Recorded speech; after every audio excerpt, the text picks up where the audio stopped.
Hi, I'm Chris from Inside the Recording Studio podcast, and in this video we're going to take a look at the 1176 compressor.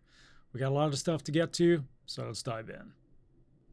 So here I have some drum tracks. These are courtesy of Superior Drummer from Toontrack. So obviously these are going to be recorded really well, but there's no processing going on right now. So let's just take a listen at where we're sitting right now.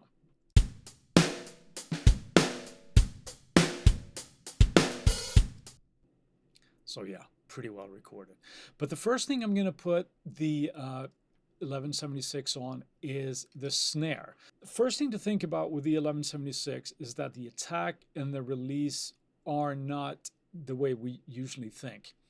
Here, the minimum value is actually the slowest release and attack. And if we pull that up all the way, it is the fastest. So here I have a slow attack, which is really a misnomer on an 1176 because it's going to be really fast anyway, but I also have a fast release right here. So without compression, our snare track sounds like this.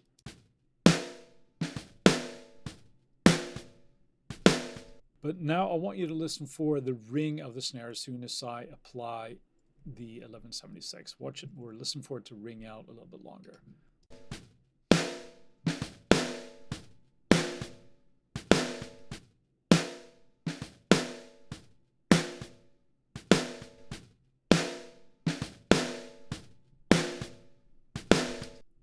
So we hear that ringing out, giving a little bit more sustain to the snare. I've opted for the blue stripe version here because it's a little bit more aggressive.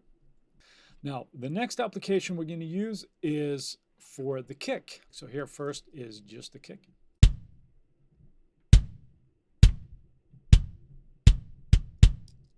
So now I want you to listen for how when I engage the compressor, it's going to add a little bit more to the low end, a little bit more of the thump of that kick.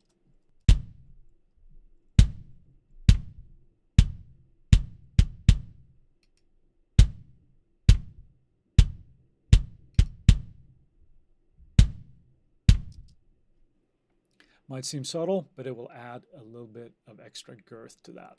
Next up, we have the room mics. And again, without any compression, and then we'll talk about what I've done with the setting.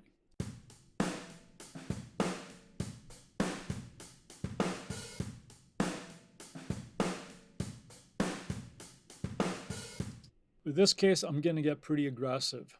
I'm choosing the blue stripe here again. This time I'm using the all buttons in mode, so heavy compression.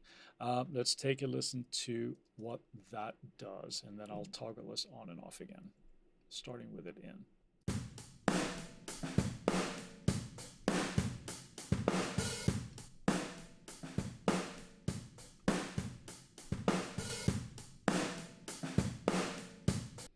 So we can just do some damage to those room mics that can sound really good into context. Let's take a listen to all of this on the drums, and I'm going to toggle them on and off here. We're going to start off, and then all the 1176s are coming in.